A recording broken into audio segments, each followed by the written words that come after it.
Hello everyone. आज हम लोग देखेंगे एयर फ्लोए रेल टेक्नोलॉजीज। जो कि काम क्या करता है, जो कि जो एयर जो कि जो कि क्या करता है, जो कि जो हमारा ट्रेन्स वगैरह होता है ना, आईसीएफ कोचेस वगैरह होता है, तो उसको क्या करता है, डिजाइन वगैरह करके, ठीक है, फिर उसको मैन्युफैक्चर वगैरह भी करता है, फिर उसको कमीशनिंग करके भी देता है, ठीक है।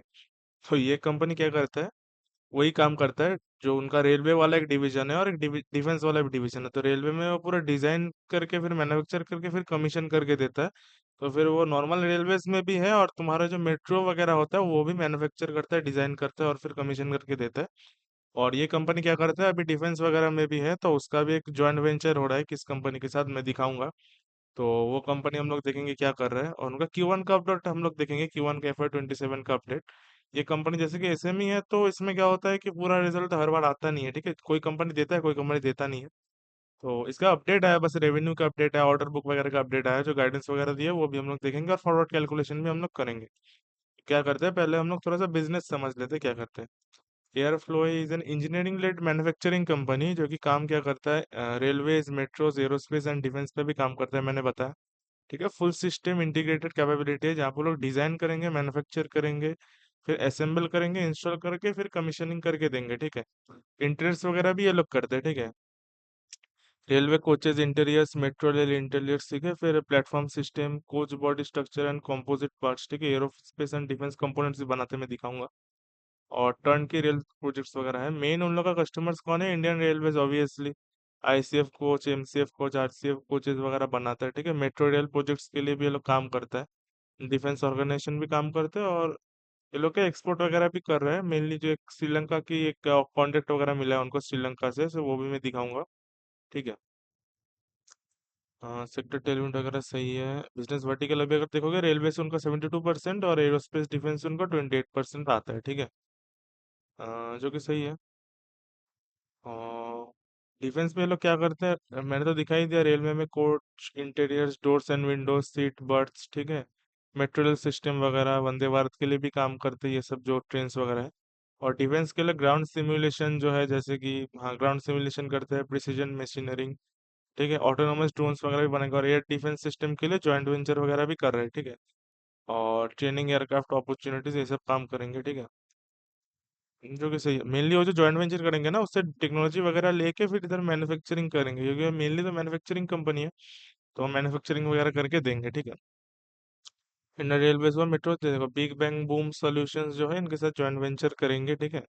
जॉइंट वेंचर करके टेक्नोलॉजी वगैरह लेंगे, फिर इधर मैन्युफैक्चरिंग वगैरह करेंगे। जो इनका मेन डील हो रहा है ना, ये डील का जो मतलब, जो अच्छे से एक्सप्लेन ये लोग बोला है कि हम लोग नेक्स्ट ईयर में करेंगे, ठीक है।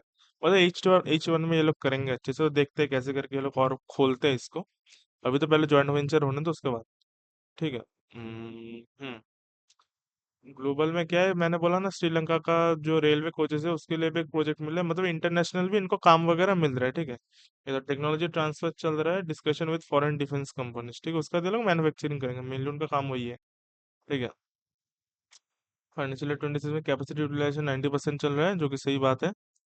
और न्यू डेट डेट डेवलपिंग कर रहा है लार्ज इंटीग्रेटेड मैन्युफैक्चरिंग फैसिलिटी, और न्यू डेट फंडिंग उठाएंगे वो लोग, 120 करोड़ अप्रोक्स जो अप्रूव्ड हुआ, प्लान्ड हुआ। एक्सपेंशन एम्ड है to support 500 crore of plus revenue scale, ठीक है, जो अभी का रेवेन्यू है उससे 500 प्लस लोग रेवेन्यू ला सकते हैं, वैसा उन लोग का मतलब क्या करना है, और वैसा उनको फैसिलिटी बनाना है। फॉरवर्ड गाइडेंस उनका कहना था कि हम लोग 500 करोड़ का करेंगे, आप अगर इधर आके देखोगे उनका, हाँ, और हो गया। कंसोल में उनका क्या है, 320 करोड़ का है, तो अप्रोक्स शायद 40-50% का रेवेन्यू ग्रोथ होता है, ठीक है। देख लेंगे, मैंने कैलकुलेशन किया है। जो कि सही है, और हो गया, हाँ। ये उनका कुछ था, और मीडिया टर्म उनका 1000 करोड़ का रेवेन्यू ग्रोथ है, जिसमें डिफेंस और एरोस्पेस से भी हमारा मीनिंगफुल कंट्रीब्यूशन आएगा, जो कि सही बात है। ये इंडस्ट्री भी हाई पी कमांड करता है, रेलवे भी कमांड करता है, तुम्हारा एरोस्पेस डिफेंस भी हाई पी, या बोलो हाई पेग रेशियो कमांड करता है, पेग रेशियो बोलते हैं, क्योंकि पी पता नहीं, बोलना नहीं चाहिए। पी तो फेस वैल्यू होता है, आपको पेग रेशियो निकालना पड़ेगा, ठीक है। ऐसे ऑर्डर बुक वगैरह तो इनके पास था, 469 करोड़ से 487 करोड़ समथिंग, जो कि सही है। और हिस्टोरिकल विन रेट उन लोग का 20-25%, और बीट पाइपलाइन उन लोगों के पास 1200 करोड़ का है, जो कि सही है। बीट पाइपलाइन का भी इन लोगों ने मतलब अलग अलग दिया, कि रेलवे से 900 करोड़, मेट्रो से 120, और डिफेंस वगैरह से 60 से 70 करोड़। तो मेनली तो अभी उन लोगों का क्या ग्रोथ ड्राइवर तो यही है, मतलब क्या कहते हैं, रेलवेज ही है, और रेलवेज में भी रेलवे है, मतलब मेट्रो वगैरह से भी ज्यादा रेलवे में उनका ज्यादा अभी रेवेन्यू ग्रोथ दिखता है। तो फिर भी डिफेंस वगैरह आएगा फ्यूचर में भी, तो उसको थोड़ा सा देख लिए।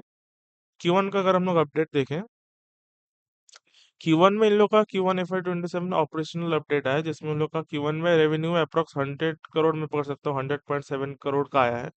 जो कि Q1 FY 2026 में रेवेन्यू था 33.6%, 33.6 करोड़ का, जो कि ईयर ऑन ईयर ग्रोथ होगा 200% अप्रोक्स। ठीक है। जो कि आपको दिख रहा है कि मतलब अच्छा ग्रोथ कर रहे हैं, ठीक है, मतलब काम वगैरह वो लोग एग्जीक्यूट कर पा रहे हैं।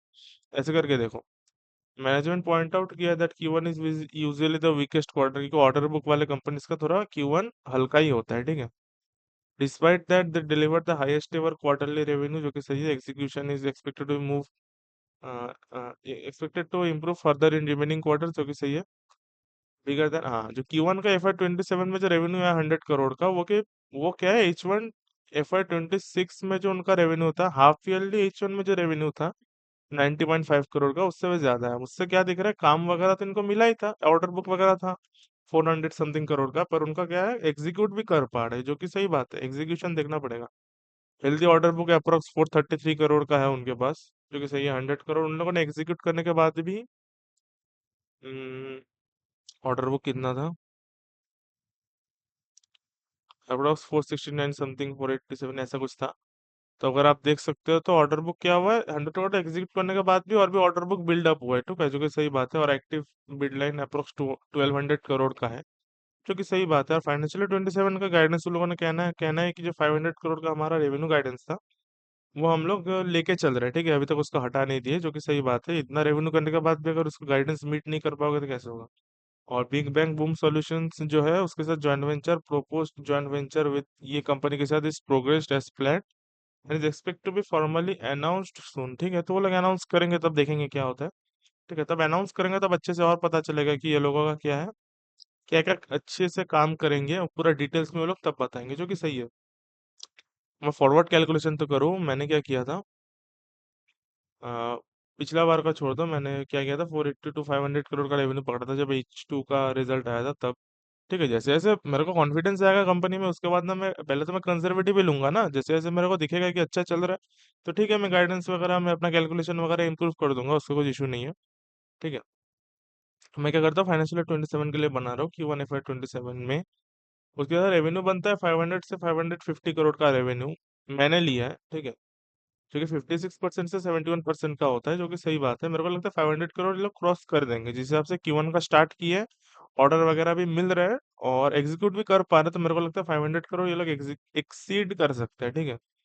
पैड मार्जिन मैंने 12.5% का पकड़ा था, क्योंकि इन लोगों का शायद कहना भी था कि हम लोग रुक जाओ, अ, ये देखो, इधर लोगों का कहना तो भी था हम लोग का पैड मार्जिन अप्रोक्स 12 to 13% रहेगा, तो मैंने बीच में पकड़ा है 12.5% का। मेरे को लगता है 12.5% इज अ गुड नंबर, बीच में रखते हैं।